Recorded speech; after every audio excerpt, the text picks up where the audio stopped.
Hola, muy buenos días a todos. Muchas gracias por conectarse al webinar de Viernes de Soluciones Sostenibles del Consejo Colombiano de Construcción Sostenible.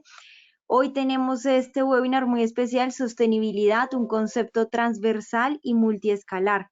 Les voy a pedir que esperen el favor de que esperemos 5 minutos. Ya hay algunas personas que están conectándose, entonces ya daremos inicio a la sesión. Muchas gracias.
Buenos días de nuevo a todos los asistentes. De nuevo, muchas gracias por estar conectados a este viernes de soluciones sostenibles. Hoy el tema es sostenibilidad, un concepto transversal y multiescalar. Hoy nos acompaña el arquitecto David Delgado. Él es director general y fundador de David Delgado Arquitectos. Es arquitecto con maestría en energías renovables y maestría en arquitectura, arquitecto magna cum laude con opción en artes plásticas de la Universidad de los Andes, cum laude en energías renovables, Universidad Internacional de Andalucía, España, con una maestría en arquitectura, aspirante a tesis laureada de la Universidad Nacional de Colombia. Entre su experiencia se encuentra director de proyectos de Plan Especial de Manejo y Protección del Centro Histórico de Bogotá, Plan Especial del Manejo, director del Plan Especial de Manejo y Protección del Centro Histórico de Bogotá en el 2018, profesor de proyecto de grado y proyecto lugar en el Departamento de Arquitectura de la Universidad de los Andes y profesor de la Universidad Nacional. Ha participado en la conceptualización y arquitectura del PMP para el claustro de la Universidad del Rosario. Ha formado parte del grupo de conceptualización del campus del centro de la Universidad del Rosario en un estudio denominado Ciudad Sinergia. Y bueno, en la charla de hoy, el principal objetivo es en entender la importancia de la arquitectura como una forma de tejido que debe romper los límites del lenguaje la mente y el espacio para avanzar hacia nuevas relaciones con la naturaleza, la ciudad y el capital tangible e intangible, y así aproximarse hacia desarrollos cada vez más sostenibles. Desde acá les cuento que vamos a tener la presentación de él y al final un panel de preguntas. Entonces los invito a que a lo largo de la charla puedan ir haciendo sus preguntas en el panel, y al final pues las vamos a socializar con el arquitecto David Delgado. Entonces, David, te doy la palabra. Muchas gracias. Buenos días, muchas gracias a todos, al Consejo Colombiano, al Consejo de Construcción Sostenible de Colombia. Vamos a hablar de un tema que nos interesa a todos, que es un tema difícil y sobre todo creo que me voy a concentrar en lo que como empresa hemos ido buscando, más como unos anhelos que como unas certezas. Y también voy a hablar desde algunas perspectivas muy personales que como director de la empresa, digamos que han llevado a plantear ciertos interrogantes y ciertas búsquedas en un tema pues tan complejo, tan amplio, pero tan importante como la sostenibilidad. Digamos que lo primero es que pues toca hablar de arquitectura, que es el tema desde el cual nosotros afrontamos la sostenibilidad. La sostenibilidad no solamente tiene que ver con construir, como pues en este caso vamos a hablar, obviamente es un concepto infinitamente más amplio y la ONU y los Objetivos de Desarrollo Sostenible albergan miles de cosas, pero la arquitectura sí tiene que ver con muchos. En esta época, la arquitectura puede facilitar una afirmación cultural. Es una época globalizada en la que toda la información cada vez es más rápida y en eso la arquitectura tiene una función que es social y es ayudar a que cada una de las regiones decante en su cultura, que en esta globalización no perdamos, digamos que eso que nos hace únicos, especiales y por ende competitivos. También puede ayudar a darle forma a una cultura del cuidado y esto va a ser como el hilo conductor de la charla. ¿Por qué una cultura del cuidado? Porque como nosotros vemos la sostenibilidad no tiene que ver con implementarle jugueticos a los proyectos. Todos hemos, digamos que, estado sometidos a eso, a poner un panel solar, a poner un tema de recuperación y de reutilización de aguas, lluvias, y todo eso está muy bien, eso es fundamental, pero el concepto mucho más amplio busca, digamos que una mirada holística capaz de recoger todo eso dentro de una conformación cultural, una cultura de cuidarnos como humanos y de cuidarnos dentro de un ecosistema que nos contenga.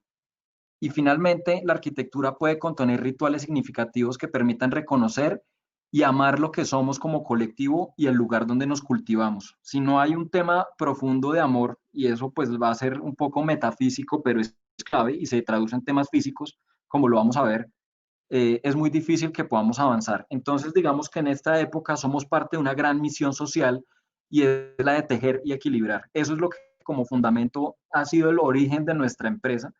Es la búsqueda permanente, ya digo que no hay certezas, pero es lo que nos ha permitido avanzar. ¿Qué vemos hoy? Un problema actual y es la fragmentación y la división de la sociedad y la ciudad. Estamos en una época donde las ciudades han crecido por unas lógicas de mercado que han hecho que los barrios cada vez se aíslen más de diferentes lugares que antes eran de cercanía y es muy difícil que uno pueda cuidar lo que no conoce y uno no puede amar lo que no conoce. Finalmente, la arquitectura debería convertirse en un mecanismo para reconocer, para acercar. En ese sentido, hemos planteado una estrategia general para casi todos los proyectos y que por ende es multiescalar, como la charla lo dice, desde un proyecto urbano hasta una banca, y es generar puntos de encuentro para que desde el reconocimiento de la diversidad se propicie una cultura del cuidado. O sea, que para nosotros lo fundamental es abrir espacios de encuentro. Y eso tiene una serie de operaciones que son muchas y en cada proyecto pues varían, pero la principal es borrar los límites y las fronteras en diferentes escalas. Estamos llenos de cosas que nos separan.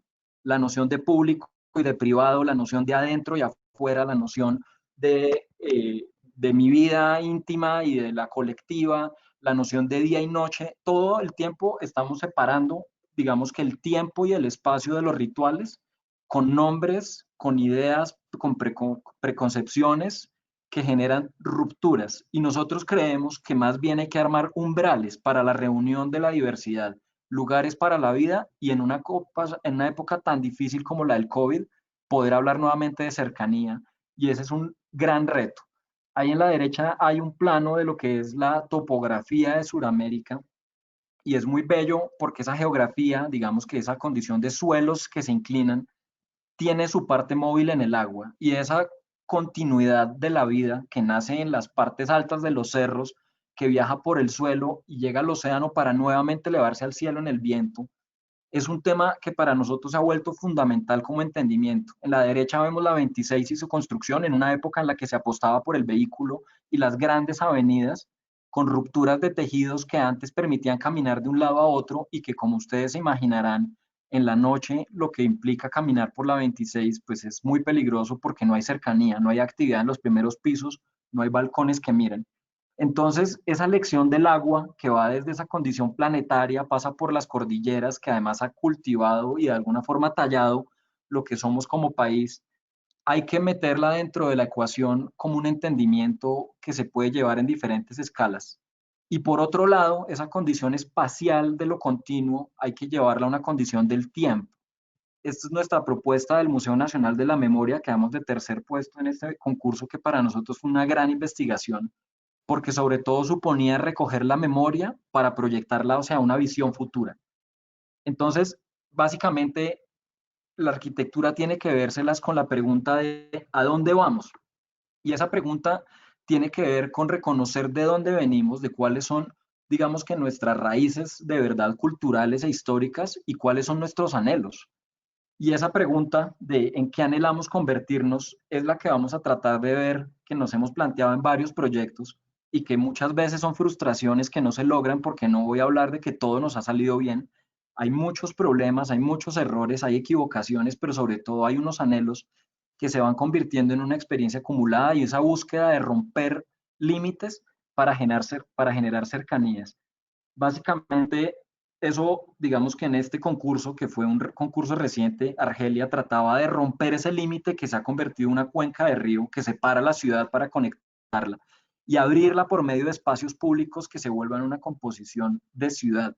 Sin importar que fuera un colegio, quería convertirse en un centro cultural con biblioteca, cafetería, auditorio abierto a la ciudad. Tristemente, como veremos más adelante, muchas de esas cosas pues se pierden y toca irlas recuperando en el tiempo.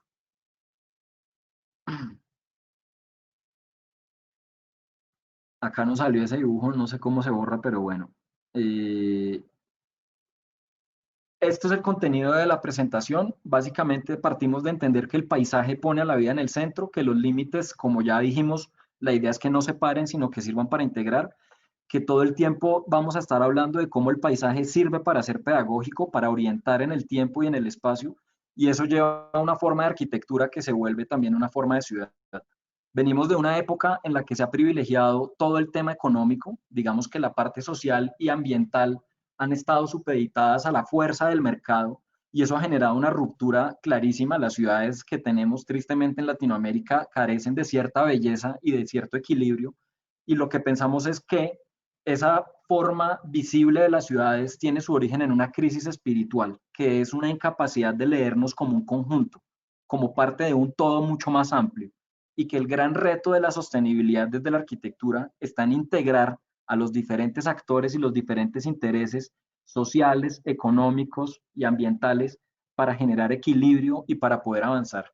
Partimos de entender el hombre debajo del cielo y sobre el suelo en esa verticalidad que en el caso bogotano son cóncavas por los cerros, por la presencia de Oriente y toda la cordillera de los Andes, y eso dentro de ese sistema solar, que es el lugar y con todo lo que implica, digamos, que estar dándole vueltas a ese gran generador de energía con la delimitación de la arquitectura, que la entendemos como delimitación del espacio, y con las condiciones de confort que debe buscar cada persona para sentirse a gusto, que es lo primero. No podemos hablar de poesía sin que podamos cumplir con las condiciones mínimas térmicas, acústicas y lumínicas, que es lo que algunos han llamado bioclimática, pues no va a haber equilibrio. Y entonces ese tránsito de cómo lograr que el exterior no me impacte en términos de inconfort o de falta de confort y cómo hacer para que yo en esa búsqueda de felicidad no impacte el medio ambiente, en ese bucle de exterior que me llega hacia mí con formas de radiación, acústica y demás. Y en esa búsqueda de equilibrio pues es lo que nosotros buscamos como arquitectura y es la belleza. Finalmente, cuando el exterior no me impacta a mí y cuando yo no impacto el exterior, esa condición de sitio y actividad unidas por una condición técnica es para nosotros equilibrio y belleza. Estas son imágenes de Bogotá, el parque entre nubes, como tristemente la ciudad sigue expandiéndose y consumiendo el territorio, dejando por detrás toda una biodiversidad y una diversidad cultural también. Se nos olvida a veces que estamos en el trópico, en la zona de convergencia intertropical y que por ende tiene la mayor cantidad de radiación en el año y biodiversidad. Y acá arriba de la montaña, a 2.600 metros, hemos ido construyendo esa idea de paisaje que como Bogotá nos define, que estamos pegados a la montaña con un clima frío que puede oscilar entre los 5 y los 19 grados Celsius en un día con altas variaciones térmicas. Y eso, digamos que históricamente en nuestra conformación de ciudad tristemente se consumió, o más bien terminó por consumir una cantidad de cuerpos hídricos, volviendo impermeable un suelo que era poroso y permeable. Eso llevó a un primer gran desequilibrio. Vimos las inundaciones que tuvimos hace varios años en la sabana y que van a seguir transcurriendo. Y el reto está en empezar a entender cómo esas escalas del planeta y el cuerpo, que son las del sol y la homeostasis que nos permite lograr confort, se tejen también con temas tan complejos como la tecnología, los edificios, los recursos, la movilidad, la geografía, la infraestructura y un tema de inequidad social acumulada. Y esa amalgama de temas, digamos que es la que como bucles de información entendemos en los proyectos. Los proyectos con los que nosotros trabajamos parten de entender que la forma surge de la información, que el input que recibimos es fundamental para entender lo que vamos a generar en ese proceso de pensamiento. Y en ese sentido, todo se orienta a cómo hacemos mejor la vida de este planeta en cada uno de los proyectos. Acá a la izquierda tenemos el Plan Parcial Progresa Fenicia, del cual fuimos parte en los talleres participativos. Y en todos los proyectos, sin importar la escala, buscamos cómo tejer las comunidades con su entorno, cómo lograr bioclimática y confort en el cuerpo con ese órgano tan complejo y largo que es la piel, que está regulando información e intercambio energético todo el tiempo con el contexto para tenernos con vida, pero también con lo que implica la noción de familia, vecindad, ciudad y obviamente sostenibilidad en términos geográficos y territoriales. Y entonces ahí viene nuevamente esa condición del pasado con la visión futura, porque el patrimonio, que es digamos que un tema que va a estar recurrente en la visión de proyectos que tenemos, no es lo antiguo, es lo que tiene valor. Finalmente la arquitectura construye un patrimonio para las generaciones que vienen y de alguna u otra manera debe cuidar ese patrimonio que nos han heredado. Y eso nos llevó a formular 4 principios que son el del reconocimiento y la recreación permanente, es decir, volver a crearse. Nosotros nos reinventamos como empresa en cada proyecto, entender que la sostenibilidad, si no es económica, ambiental y social, es imposible, que hay que propiciar encuentros con uno mismo, con los demás y sobre todo con la geografía y la ciudad, y que todos los proyectos son una co-creación corresponsable, que entre los ingenieros, sociólogos, ambientales, entre más multidisciplinario sea el equipo, entre más alineados estén los clientes y los futuros habitantes, mejor va a ser el proyecto. Más allá de caprichos formales, vamos a hablar de cómo los límites mentales, físicos y espaciales pueden reconformarse mediante la arquitectura. Estos son dibujos tomados de varias investigaciones de pedagogía. Es claro que el espacio altera nuestro pensamiento y que nuestro pensamiento se materializa en acciones que se realizan en el espacio. Eso en Proyecto Campus, que fue un proyecto en el 2010 con la Universidad de los Andes, lo entendimos clarísimo, cómo debía crecer el campus para generar experiencias significativas y que por ende sean memorables. Uno solo se acuerda de lo que, digamos que de lo que ama. Y eso nos llevó a formular 3 diferentes ideas de campus en 3 universidades. Trabajamos con los Andes en el 2010, con el edificio de artes de la Universidad Nacional en el 2009 y Ciudad Sinergia con Claudia Velandia en el 2016 en la Universidad del Rosario. Y en todas ha estado permanentemente esa pregunta de cómo recrear esa condición de la realidad, cómo volver a hacer que lo real se vea de una forma distinta. Y ahí surgió esa primer gran conclusión, y es que si bien la arquitectura pone límites, cuando pone techos, fachadas y suelos, esa condición de límite que separa, que pone el adentro y el afuera, para que se vuelva pedagógica y fueron lecciones del campus de la Universidad de los Andes, se debe ampliar a una noción de un umbral que ya no es una línea, sino que se vuelve como un espacio en donde transcurre la memoria, donde llega el futuro, donde puede haber tecnología, puede haber naturaleza, puede haber patrimonio, pero también puede haber nuevas condiciones, digamos que de tecnologías y anhelos futuros. Esa condición de umbral además tiene una función térmica muy importante y es que se vuelve una doble piel que contiene aire, que aumenta la inercia térmica de los edificios y en un clima como el de Bogotá con altas variaciones en el día se vuelve fundamental. Pero también nos permitió entender que los muebles son parte fundamental del espacio y que la flexibilidad es fundamental, que los espacios deben adaptarse a las necesidades cambiantes de las personas, que los elementos y los sistemas del edificio, y esa fue una gran lección haciendo este prototipo que fue un aula en la universidad que se volvió como el modelo de lo que sería a futuro el nuevo edificio de arquitectura hecho por Daniel Bermúdez. Esta investigación de campus derivó, digamos, que en una serie de principios co-creados con la comunidad académica. Y eso nos llevó a entender que donde se pongan las tomas eléctricas, como se pongan los sistemas de almacenamiento, el tipo de mobiliario inciden. Ahí fuimos desarrollando lentamente esta estación, que es una bicicleta que al pedalear genera energía y permite conectarse. Y eso nos permitió trabajar en varias transformaciones de antiguos parqueaderos que se vuelven lugares de aprendizaje, espacios que no se utilizaban tanto para volverlos CRAIs, espacios de creación.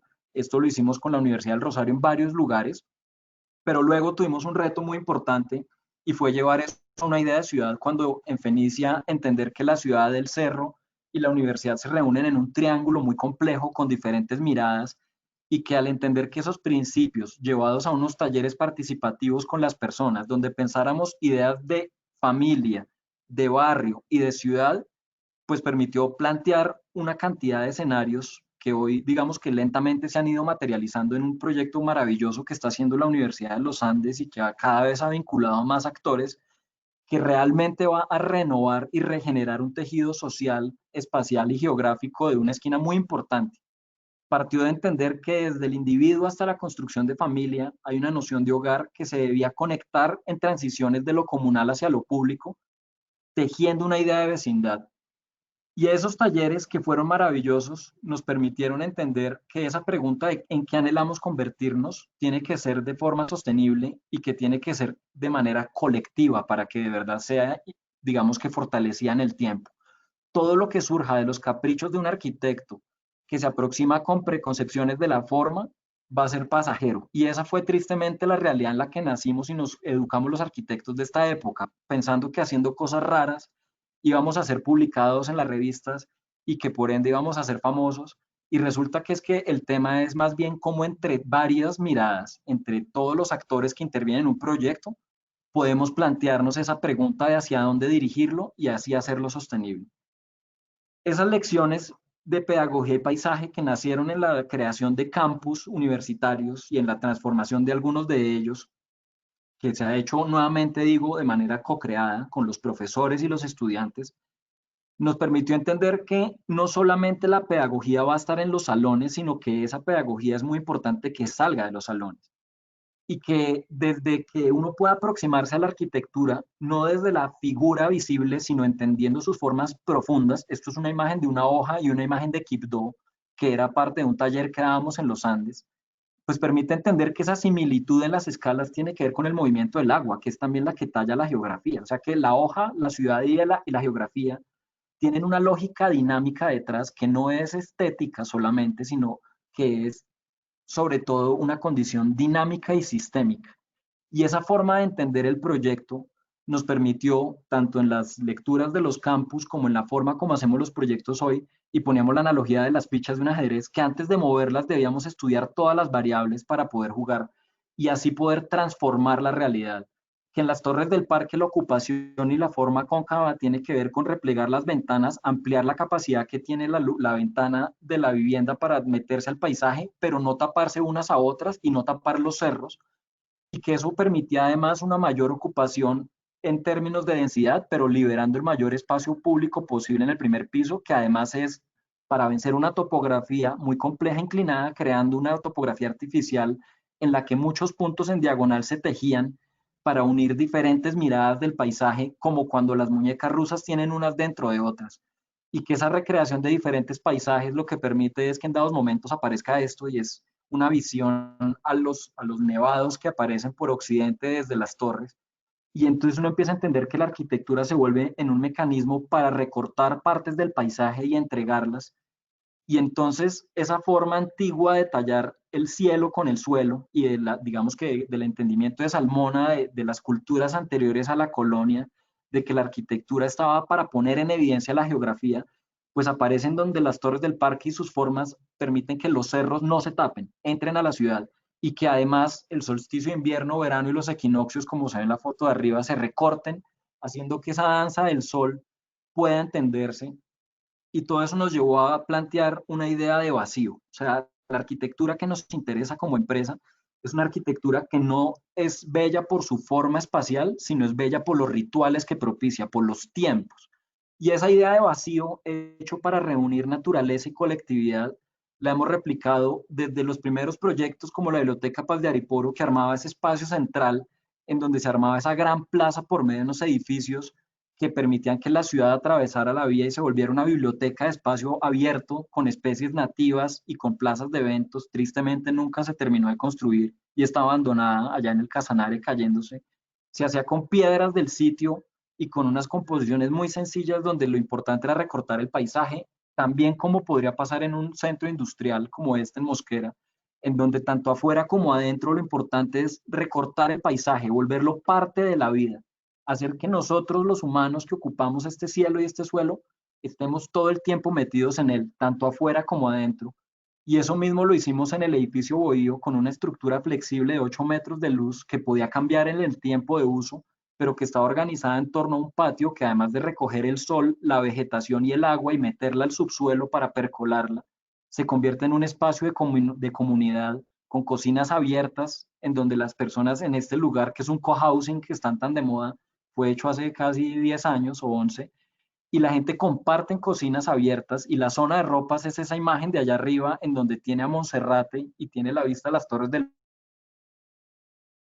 parque por occidente, con el sol de la mañana y el sol de la tarde, y una vegetación que atrae polinizadores, especies nativas, que introduce la naturaleza en la familia y saca la familia a la naturaleza, y que tiene un sótano, por ejemplo, que también puede tener luz natural, o en proyectos como Entreverde, donde el vacío de lo espacio público se entremezcla con la arquitectura, donde los balcones y las habitaciones atraen el cerro del Quininí y lo que se empieza a armar es una idea de jardín habitable o jardín permanentemente, digamos que interiorizado, que además en otros proyectos como Avatar de Apotema, por ejemplo, pues involucra todo lo que ya sabemos del I. Esto fue, nosotros llegamos a una etapa posterior del proyecto, junto con CES, que es una empresa especializada en este asunto, logramos que las gotas de agua se reutilicen, que haya paneles solares, celdas fotovoltaicas, este está en proceso de ser LEED Gold, pero también dentro del espacio todo el tema de la información, de la infografía, de la tecnología, de los espacios para que haya interacción tecnológica, que los estudiantes puedan dibujar y proyectar en las pantallas, que las redes del edificio expliquen cómo funciona el edificio, que se reciclen materiales, se van volviendo parte de esa misma búsqueda de espacios para habitar. En la Universidad de los Andes, dos concursos que buscaban lo mismo y es entender que cerca del cerro llueve, luego el espacio para habitar y el espacio vacío para reunir a comunidades se vuelven plazas cubiertas, el edificio ensamble y el centro cívico. Los dos querían ser una plaza cubierta, abierta a la comunidad, como la plaza que queríamos lograr en Argelia. Este proyecto está en construcción, tristemente se ha ido llenando de rejas durante su proceso de obra. Es triste, pero digamos que a futuro seguramente cuando las personas hayan logrado cuidar el entorno y que demuestren que pueden hacerlo, pues la Secretaría logrará abrir nuevamente esa plaza que se unía al río y que atravesaba y que se volvía un umbral para construir esto. Es el primer taller bici que va a tener Colombia y uno de los primeros en Sudamérica, pero es una sucesión de patios, de terrazas, de plazas y de balcones vacíos que nos han permitido también para componer colegios como La Palestina, que se integra a ese gran parque y en donde ese auditorio y esa cafetería se vuelven aula múltiple que abre a ese parque y se conecta a él y se vuelve parte del mismo, o en Sierra Morena, donde la plaza del techo del colegio se vuelve una prolongación del andén, se vuelve un mirador urbano para que la gente del barrio, cuando el colegio esté cerrado, lo pueda utilizar y entonces esos colegios que son privados se puedan volver de uso colectivo. Este jardín es muy significativo, fue hecho para compensar en Suacha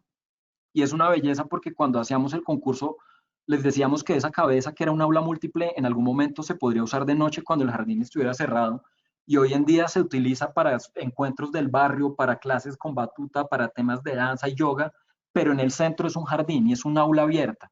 es un aula de cielo abierto. El patio, que es el lugar donde están los niños, es un salón colectivo rodeado de naturaleza, pero en las noches este jardín sirve para que el barrio tenga en él un sitio de encuentro, con cubiertas verdes que nuevamente recogen las aguas lluvias, que ayudan a mitigar el impacto de la radiación directa de oriente y occidente, con terrazas y balcones que amplían esa noción de fachada.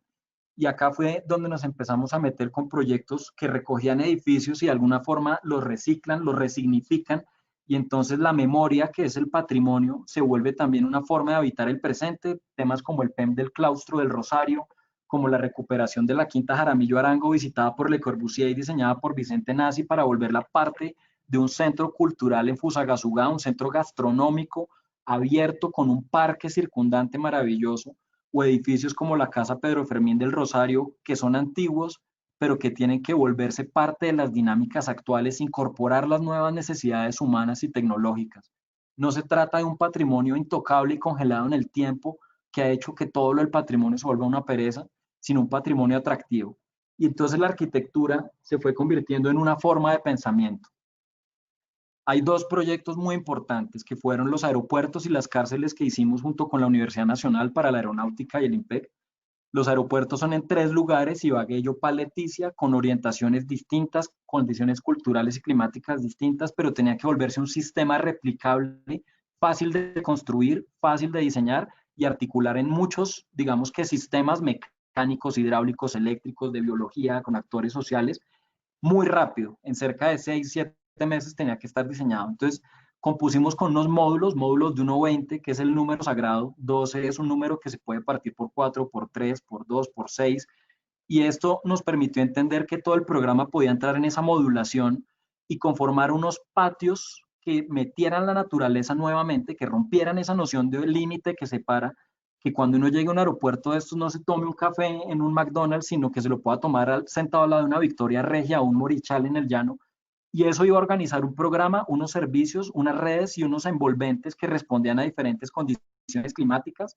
En cada uno se hacían las mediciones respectivas, pero la metodología tenía que ser la misma, aplicable para todos, con esos dos patios que rompían ese chorizo y que nos llevó a un entendimiento fundamental, y es que los aeropuertos deben crecer en el tiempo, que la zona de salidas dispuesta en el lado opuesto de llegadas permitía que cuando este aeropuerto en 20 años reciba más aviones, no hay que tumbarlo como nos pasó con el Dorado, sino que es un edificio que crece, es una salchicha que crece en el tiempo, y que en el módulo central, que es donde está la operación, se le puede hacer otra ampliación en un segundo piso, y todo esto articulado por medio de esos patios que introducen la naturaleza y que generan este sistema modular de un comercio y servicios hacia el andén de llegadas, de unas torres de núcleos con todos los equipos técnicos y todos los ductos verticales que separan los patios, y esos módulos de llegadas y salidas con un módulo central que puede crecer en el tiempo y empezar a conformar un ecosistema que en esos parqueaderos enfría el aire que llega antes de entrar al edificio, entra por medio de esos patios y por medio de convección sale por las cubiertas, que a la vez sirven para proteger de la radiación directa y recoger el agua lluvia. Y además organizan los sistemas como en el cuerpo, de tal manera que también se puedan ampliar de manera sencilla en el tiempo porque van por fuera. Y entonces ese esqueleto que era la estructura se volvía una forma de pensamiento en donde diferentes pruebas nos llevaban a entender que el sistema de construcción, ejecución, desagüe, facilidad, iba a tener, digamos que una calificación entre los diferentes ingenieros, y resultó esta, que luego ya en cada uno de los lugares, pues Ibagué a 4,2 de latitud norte sobre a 1668 sobre el nivel del mar, con un tema musical importante, unas maravillas de jardines que tiene la ciudad, pues se tenía que convertir en esto, que eran unas puertas a los cerros, unas puertas al futuro, unas ventanas que introducían la geografía en las salas de llegada, las montañas en el fondo se vuelven lo que uno ve cuando llega al aeropuerto, con unas fachadas inclinadas que, además de mitigar el ruido, pues buscan proteger la radiación directa y, digamos, que mitigar ese impacto de sol directo en un lugar donde las temperaturas pueden elevarse a casi 30 grados Celsius, armando un gran umbral de llegada para que cuando uno se baje del carro ya esté cubierto, y con unos, digamos, que sistemas modulares de estructura en árbol que además permiten traer las aguas lluvias y tener todas las redes allá elevadas y demás. Estos son parte de ese sistema de patios con redes por fuera y con cajas dentro de cajas, de manera que adentro la administración es una caja metida dentro de esa gran caja, como veíamos con las muñecas rusas, con unos tejidos de madera que semejaban todo ese tema musical y con lugares como las capillas que lo que hacen es convertir este lugar de no religión o de cualquier religión, porque los que viajan puede ser de cualquier religión, en unos paisajes internos. Eso mismo llevado a Yopal, esa misma condición de valle aluvial, con los morichales y una cultura llanera de los tejidos, con el yopo y una arborización importante existente, se tenía que volver otro aeropuerto distinto, pero siguiendo las mismas reglas de juego, cuidando el sol de la tarde y una lluvia horizontal que es muy compleja en los llanos, e igual se nos mete el agua.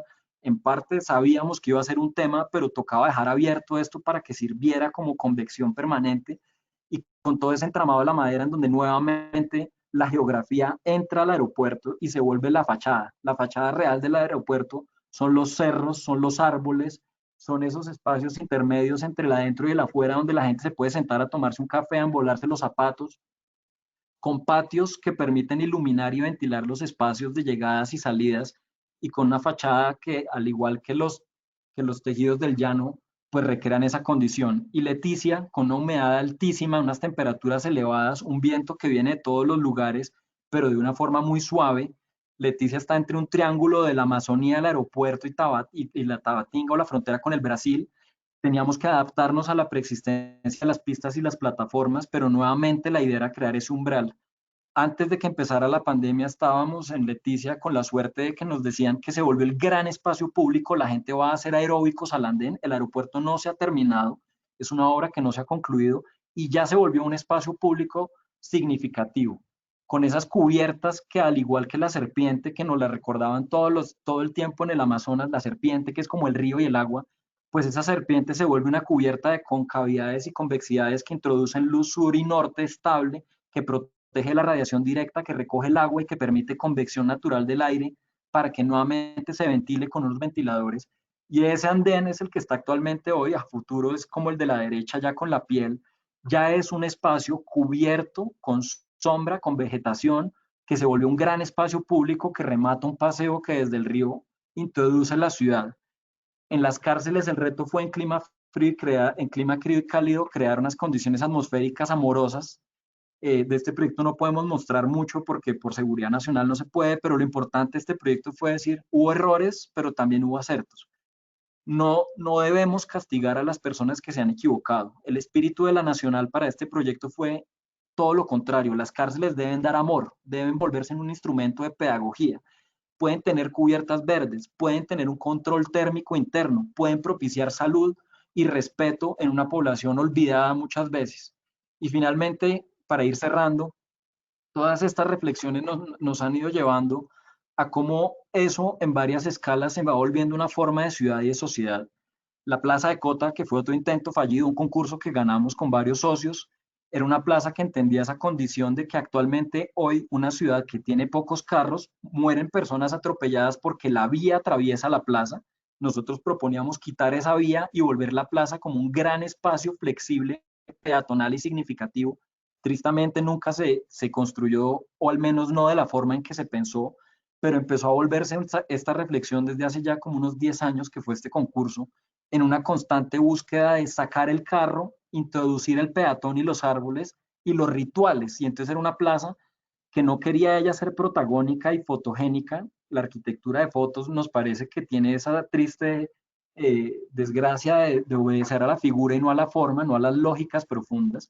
Nos parecía que debía ser una figura lo más abstracta y flexible posible para poder hacer todo lo que la gente quiera hacer en ella, incluso en algunos momentos recoger aguas lluvias.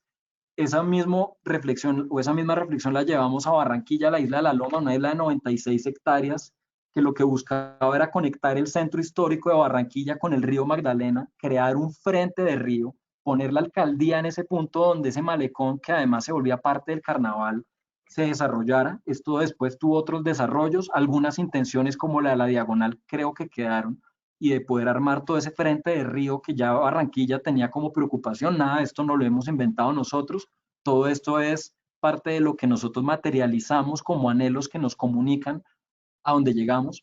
Y el PEM del centro histórico no fue un tema hecho por la empresa, fue un acompañamiento personal mío.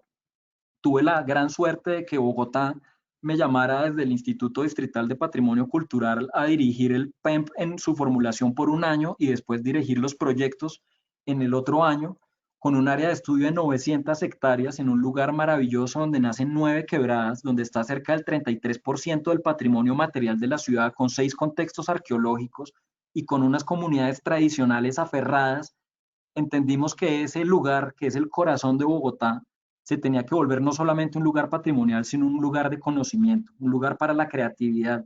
Y ese trabajo multidisciplinario con cerca de 70 personas, con antropólogos, biólogos, arquitectos, urbanistas, economistas, abogados, fue maravilloso como aprendizaje porque permitió entender que con 3 estructuras, que eran la de patrimonio material, que es esta cruz de las calles 10 y 11, carrera séptima y octava, una estructura de patrimonio inmaterial que recogía sobre todo los bordes con los barrios y esas plazas de mercado que se volvían unos encadenamientos productivos para que la gente pudiera tener huertas urbanas, llevar a las plazas de mercado y que las plazas le vendieran a las universidades, que tiene más de 21 instituciones de educación superior con 350.000 personas diarias que visitan asociadas universidades y cerca de 1 millón de población flotante al día, activaran unos barrios que tienen unas condiciones muy pobres, con una capacidad económica cada vez peor y que cada vez se van más del centro en una gentrificación que viene desde los 80 y que no ha podido pararse. Y finalmente una estructura natural que buscaba que los ríos San Agustín y San Francisco, junto con la 26 y calle 7, además de la 19 y carrera décima, armaran unos circuitos verdes que tejieran el Parque de la Independencia y el Parque Tercer Milenio, además del futuro metro, con una serie de patios y cubiertas verdes que volvieran esto un ecosistema de la ciudad, generando unas unidades de paisaje que permitían, además de aterrizar los proyectos, programas, generar una norma y un modelo de gestión en un tema que es maravilloso y es la Ley General de Cultura, que está incluso por encima de las leyes de ordenamiento y que en últimas lo que busca es crear un ciudadano culto, democrático, responsable y creativo, y que se volvía esto, que es una sucesión de espacios que tejían el paisaje. Este es el río, esta es la calle 7 donde está la Plaza Rumichaca. Es increíble que eso sea el centro histórico y uno nunca lo ha visto. O permitía, por ejemplo, la imagen de la derecha, que era tejer sobre la 26 un gran parque lineal que hiciera que el borde norte y sur del centro se conecten. Este fue un proceso de aprendizaje maravilloso. Por 2 o 3 años casi estuvimos trabajando en el centro con el IDPC. Esto sigue, tuvo aprobación del Consejo Nacional de Patrimonio, y repito que esto no fue un trabajo de empresa, fue un trabajo mío con un equipo maravilloso del IEPC que incluso sigue trabajando. Y fue una gran lección de cómo entender desde el patrimonio cómo volver es un poder, un poderoso motor de transformación social y ambiental de la ciudad. Esa fue una de las grandes lecciones, fue co-creado, hicimos más de 40 encuentros con 2.000 interacciones físicas y 40.000 interacciones en redes, con las redes del distrito. Logramos que la gente tuviera más de 2.000 interacciones, con un 65% de esas metidas en la formulación del plan. O sea, fue una verdadera co-creación ciudadana, y eso pues nos lleva ya a uno de los últimos proyectos, que es este sueño antiguo de poder tejer un camino indígena, un camino empedrado con la quebrada Mosqueral dentro del suelo urbano de Fusa, por medio de un gran parque que tomó como referencia el Parkway de Bogotá, que introduce esa casa antigua de Le Corbusier como un centro gastronómico y cultural en la mitad, y que entiende que ese patrimonio natural, cultural, se puede volver un motor de unión y de transformación. Este es Entreverde, es un proyecto de vivienda, ya tiene una de sus etapas construidas, que son más o menos 100 viviendas, en la que ya se construyó, son 700 más a futuro, y lo que busca realmente es convertirse en el parque más importante que tiene Fusagasugá, y que es un parque que desde el patrimonio natural y desde el patrimonio cultural busca tejer una ciudad que no ha sido, digamos que, muy fácilmente organizada. Ya para cerrar, repito, todo esto han sido intuiciones y anhelos colectivos. Este es un comité de aeropuertos. Esta es la forma en que nosotros tomamos decisiones. Esto es la manera en que se compone desde nuestra forma de ver la arquitectura, y es una forma colectiva y multidisciplinar que también incluye la academia y las reflexiones que hemos hecho en los talleres, y que sobre todo tiene que ver con unos clientes maravillosos como lo han sido pues varias constructoras, las universidades y la alcaldía, y un equipo maravilloso que ayer además cumplía años y que es el que nos ha, digamos que, lanzado en una época tan difícil como esta de pandemia a no rendirnos y a seguir trabajando, a pesar de que, como me decían en comité, tenemos 28 proyectos y un solo contrato en este momento. Eso era todo lo que les queríamos compartir. Muchas gracias a todos y espero pues que haya sido una útil y reveladora charla. Muchas gracias. David, mil gracias a ti, en verdad muy interesante poder ver desde la perspectiva tuya y de los proyectos con estos ejemplos y además también desde la experiencia que tienes en la práctica y también desde el sector educativo. Es muy importante ver cómo se integra esto a los participantes. Los invito a que en el panel de preguntas escriban sus comentarios. Yo acá te leo la primera de Paula Buitrago que nos dice. Qué interesante conocer las intenciones detrás de diseños de los proyectos. ¿Cómo ha sido la aceptación de un mercado tan cuadriculado y enfocado a la rentabilidad de este tipo de ideas? ¿Y de qué forma se puede impulsar la integración de estos conceptos en proyectos de vivienda? Sí, ahí hay una cosa que ha sido maravillosa y es que desde que yo me gradué, por ejemplo, de la universidad a hoy, que ya van casi 15 años o más, ha habido un cambio muy poderoso y ese cambio se ha dado gracias a que el nivel cultural, digamos que planetario o el nivel de conciencia planetaria cada vez es más elevado. Y entonces esa exigencia del mercado a los constructores ha hecho que también los paradigmas cambien. Es evidente que estamos lejos de hacer, digamos que unas viviendas como las que quisiéramos todos, pero yo creo que hay muchos constructores que ya están muy alineados, con los cuales no solamente hemos trabajado, sino que hay otros con los que no hemos trabajado, que ya están cambiando ese chip. No es fácil, ha sido una gran y compleja, no diría que pelea, pero sí discusión permanente para lograr ese equilibrio entre que la rentabilidad de los proyectos, que indudablemente tiene que estar, somos conscientes, también hacemos obras, pero tiene que haber también una rentabilidad social y una rentabilidad ecológica. Tiene que empezar a estar dentro de la ecuación. El mercado es el que tiene ahí una función importante. Entre más exija el mercado calidad a la vivienda, pues los constructores también tienen que verse obligados a estar en ella. Ahí les poníamos ejemplos ya de proyectos LEED Gold que se están generando para vivienda y esa digamos que ya es una necesidad cuando arranca un proyecto de vivienda, ya es un input del constructor. Entonces, yo creo que alegremente esa conciencia está cambiando. Hay empresas que están jalando más que otras, pero seguramente es una tendencia que va a seguir. Gracias, David. Yo creo que es súper importante ese punto que tú tocas del usuario final que empiece a mover todos estos temas. Acá con esto, ¿cuál crees tú que es el rol de la educación para transformar la sociedad hacia estos cambios con beneficios sociales y ambientales, sobre todo y viendo desde la educación formal y no formal y también desde colegios y universidades? Sí, eh, yo creo una charla de la obra que hemos venido haciendo en los últimos años tan corta es difícil y quedan muchos temas sueltos, pero ese tema que tú mencionas es fundamental. La educación dejó de ser un problema del colegio, de la universidad, del jardín y de la familia.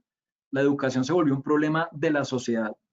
Si nosotros no logramos crear una cultura ciudadana, si no logramos de verdad transformarnos todos como unos mejores habitantes de este planeta, estamos fregados y no vamos a sobrepasar no solamente la pandemia, sino el cambio climático y todo lo que viene.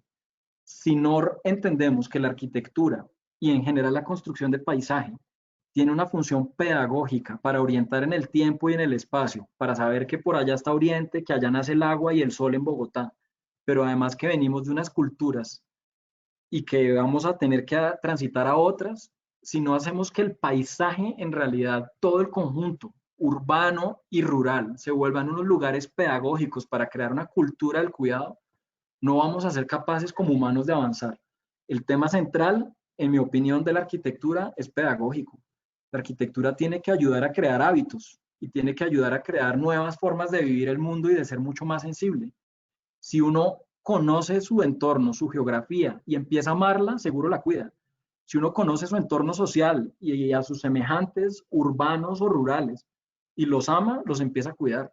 Y esa nueva cultura es una condición que tiene que irse volviendo un paisaje. Tenemos que habitar un paisaje de la cultura del cuidado y entre todos, porque eso no es de profesores, ya en pedagogía ya no está el profesor y debajo los estudiantes, es horizontal, es una conversación. En la sociedad pasa lo mismo, es dejar de ver que hay unos más arriba y otros más abajo y como conjunto social poder sentarnos en torno a la geografía, en torno a los ríos, en torno a los humedales, a los cerros, a los parques y tomar decisiones de cuidado colectivo consensuadas, co-creadas y después corresponsables. La ciudad no puede seguir cuidando sola. Tenemos que cuidarnos todos. No podemos echar la culpa a la alcaldía que llegue de turno de todo lo que pasa. Entre todos podemos avanzar y eso es un tema esencialmente de pedagogía y de cultura ciudadana.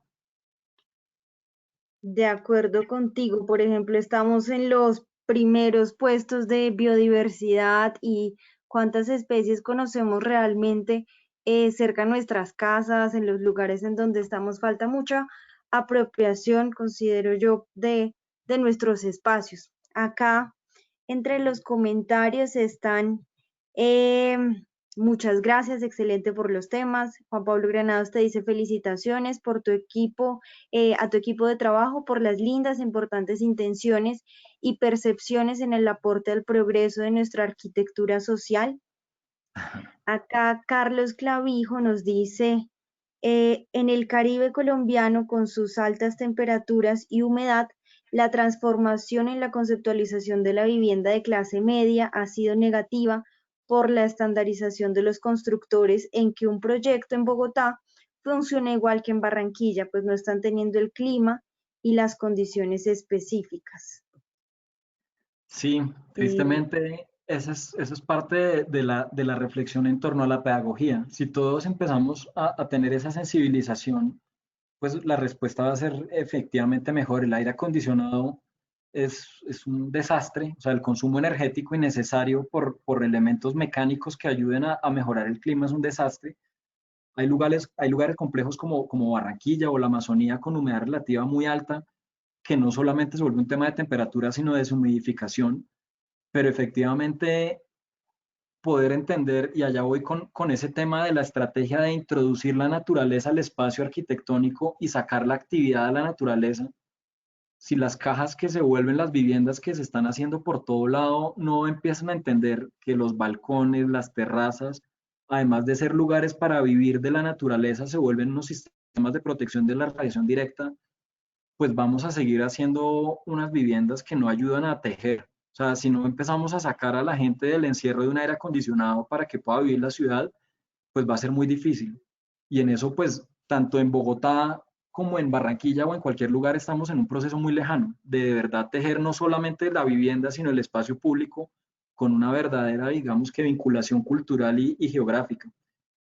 Es difícil, pero pues yo creo que hacia allá vamos. Es un tránsito como sociedad, somos muy jóvenes, pero efectivamente pues la vivienda tiene que cambiar, la que se está haciendo por lo menos.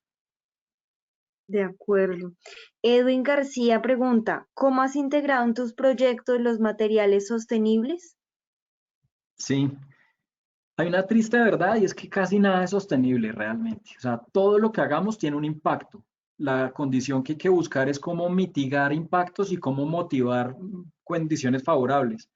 Nosotros hacemos un intento por utilizar materiales que sean locales. Es absurdo traer cosas de China o de Estados Unidos para construir en Colombia cuando acá tenemos materiales. Pero digamos que no es una condición fácil de cumplir. Hemos intentado mucho construcción en tierra, pero culturalmente es muy difícil lograr convencer a alguien de que un muro de tapia pisada o bloque de tierra comprimida o areque es un muro saludable, estable. La madera es un material maravilloso, es un material vivo, es el único material que es emisión de CO2 negativo, que tiene su CO2 ahí contenido hasta que no se queme y que se puede reforestar. Entonces yo creo que hacia allá tenemos que avanzar. Hemos usado mucha madera en los proyectos, pero tampoco es fácil. Y por ejemplo, con experiencias tristes como que por ejemplo en la Amazonía, que debería haber una cultura ya de madera maravillosa, pues no fue fácil tampoco, además de que estuvimos hablando con Corpo Amazonía, pero hacia allá también va a tender la cosa, hacia hacer materiales que sean locales, que tengan unas bajas emisiones de CO2, que sean responsables y que después de la cadena, de sacarlo de una cantera, ya a un edificio, pues se pueda reutilizar o volver sin ningún impacto al medio ambiente. Ese tema cada vez va a tener que ser más fuerte. También es un proceso. Ahí vamos. Gracias, David. La siguiente es de Jenny Alarcón que pregunta, ¿cómo se lograría que entidades como el Ministerio de Cultura exijan que los inmuebles patrimonio incluyan la sostenibilidad como requisito para los estudios? Sí. Ese es un tema maravilloso y complejísimo. El patrimonio está en un tránsito de un grupo que fue una resistencia a la destrucción de la ciudad y gracias a Dios pasó, si no, no habría patrimonio, pero que tiene que transitar a una cosa menos de una élite culta para volverse un saber, digamos que mucho más generalizado. Y ese tránsito del patrimonio como no haga nada y no toque el patrimonio, a un tránsito del patrimonio como venga y acondicione lo antiguo para nuevas dinámicas, tiene que involucrar la mirada a futuro con lo sostenible, pero no es fácil. Técnicamente sí, y ya hay temas como el reforzamiento estructural de edificios diferentes cuando son en tierra que con otros. La NCR ya tiene ahí unas aclaraciones que logró el Ministerio de Cultura, oiga, no refuerce una casa de tapia pisada igual que un edificio concreto, porque no va a cumplir y se va a llenar de 1000 columnas, pero pues es un tránsito lento. Cuando estábamos en el PEMP y propuse cubiertas verdes en el patrimonio, pues obvio, no en una casa colonial que tenga tejabarro, pero en edificios modernos, pues sí. Y ahí va, yo creo que esas cosas también van a ir cambiando. El Ministerio de Cultura me parece que ha hecho una gran labor con muy pocos recursos porque casi que es más grande y más fuerte el IDPC, que es de Bogotá, que el ministerio que tiene que ver con toda la nación, pero es un ministerio que en mi opinión ha hecho las cosas muy bien, ha ayudado mucho a la divulgación del patrimonio y ha logrado sacar el patrimonio como esa mirada de lo viejo y de solo edificios para llevarlo a una mirada integral de paisaje que incluye lo natural y lo inmaterial. Entonces yo creo que vamos bastante bien en ese aspecto. Falta mucho, sí, pero la Ley General de Cultura, que los invito a que se la lean y la estudien, es una maravilla. El tema es cómo la empezamos a volver aplicable y no solamente el ministerio, sino todos. Yo creo que ese es el gran reto, que los colombianos empecemos a entender que las instituciones hacen una función, pero que realmente somos todos los colombianos los que hacemos que esas leyes se materialicen en una forma de vida diferente y obviamente más sostenible.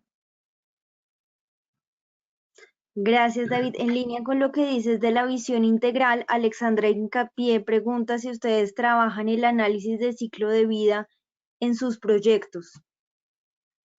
Sí, digamos que esa es una gran pregunta y la respuesta es concreta.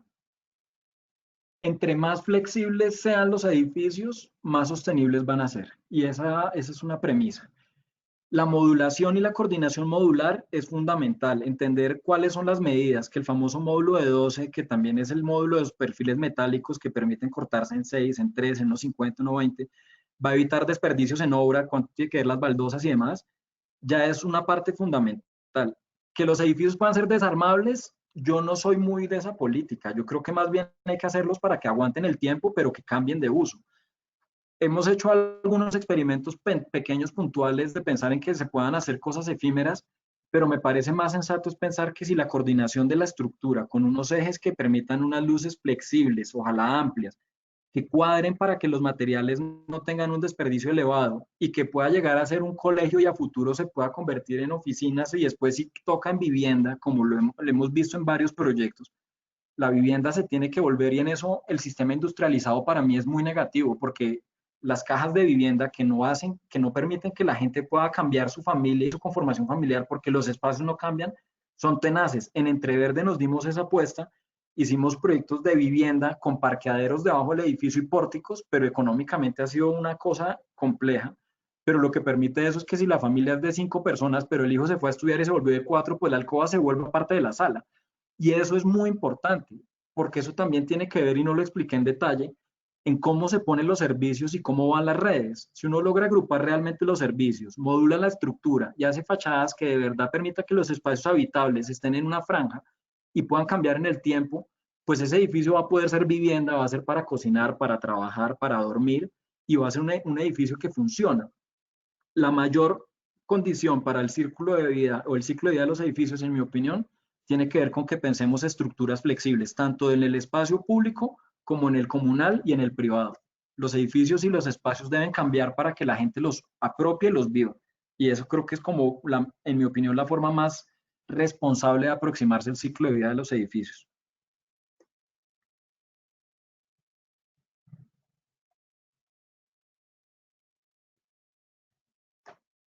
No sé si hay más preguntas. Perdón, ahí no me estabas escuchando ya. La siguiente pregunta es de Natalia Medina, que dice, ¿cree que la arquitectura debe replantear lineamientos a partir de esta crisis del COVID?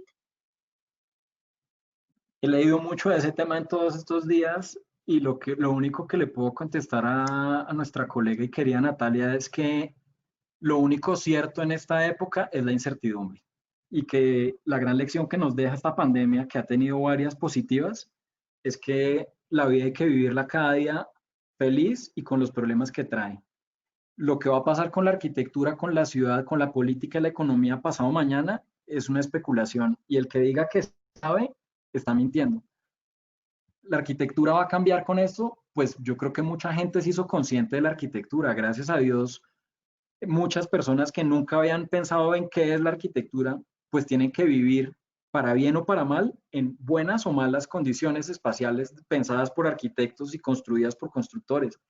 Luego, lo que sí estoy seguro es que saliendo de la pandemia, la arquitectura va a volver a tener que ser un tema importante de la sociedad como lo había sido en Grecia, en Roma y en las grandes culturas.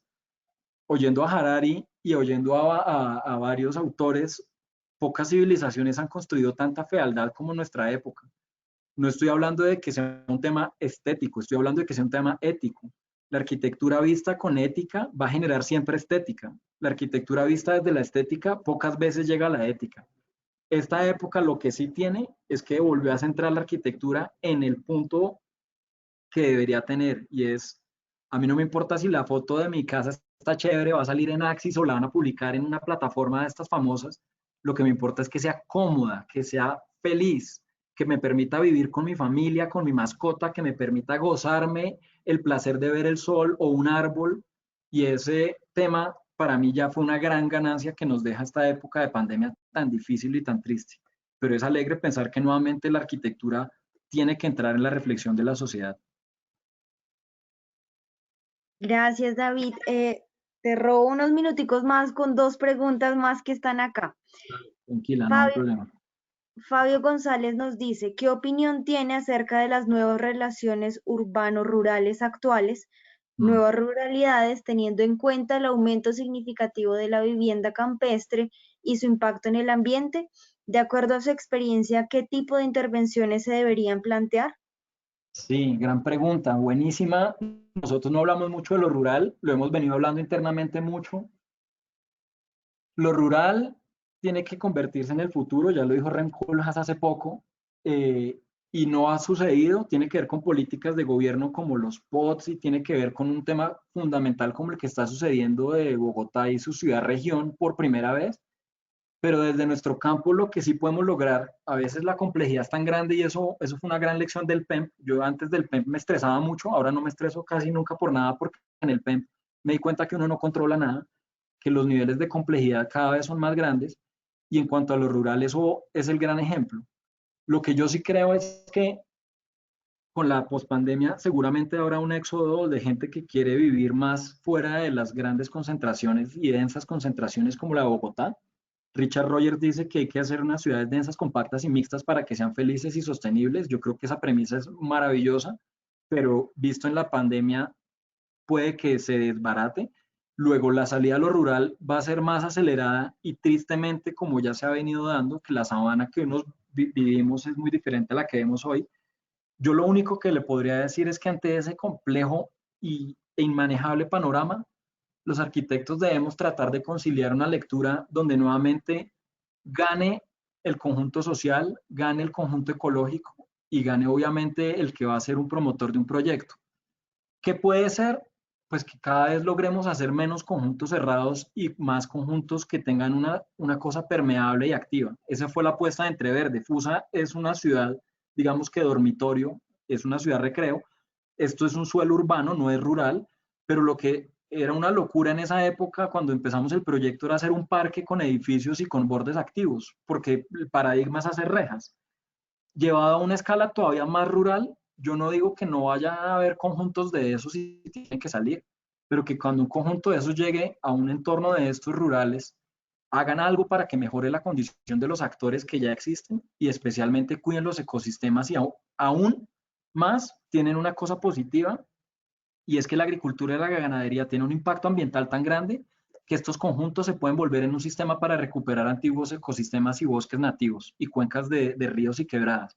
Entonces, digamos que ambientalmente pueden ser una cosa positiva, porque la ganadería expansiva y cuando uno viaja a los llanos y baja por la cordillera y ve el desastre que está pasando, lo que los campesinos llaman desenmontar, que no es nada diferente a tumbar bosque nativo para meter más vacas, eso es una tragedia.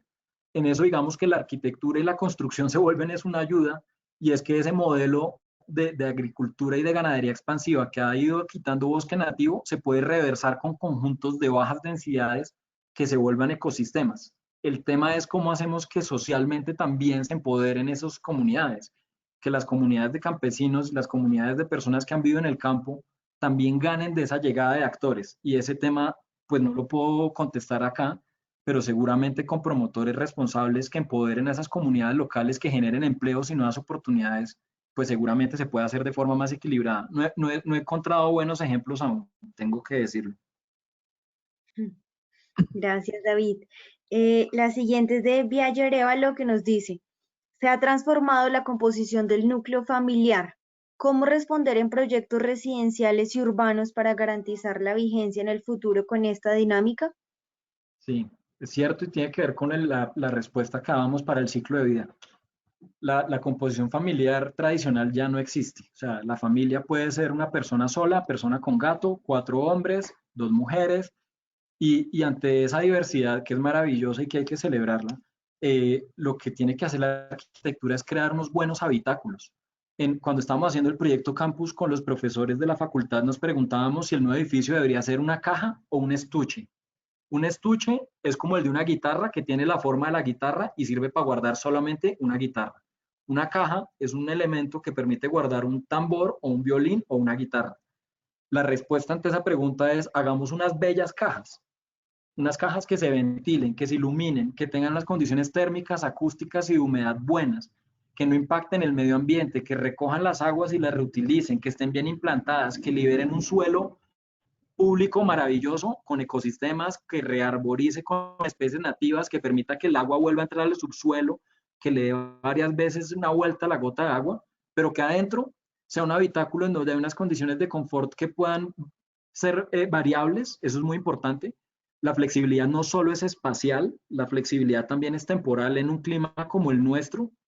Yo estudié en España todo este tema de bioclimática, y cuando uno llega allá, pues se da cuenta que la lógica es muy distinta. Cuando hay invierno y verano, pues la vaina es distinta. Cuando uno está en el trópico, que más o menos está en confort todo el año, que tiene variaciones en un día, lo que hay que entender es que las personas puedan modificar el espacio para generar más o menos ventilación, para que con una cortina le meta o le quita luz, que abriendo una ventana u otra permita que haya ventilación cruzada. Entonces, digamos que la flexibilidad debe ser unos habitáculos bien hechos para que pueda ser adentro o 2 alcobas o una, o se vuelve un solo espacio quitando paneles y la estructura y la fachada con unos servicios bien pensados lo permitan, pero luego unos mecanismos de fachada que permitan tener 500 o 1000 luxes, que permitan estar entre los 18 o los 22 grados Celsius con unas humedades que cambien, porque la persona pueda modificar la fachada. Entonces yo creo que la respuesta es: toca buscar siempre flexibilidad espacial y temporal para que el que llegue signifique el espacio y se vuelva parte de él.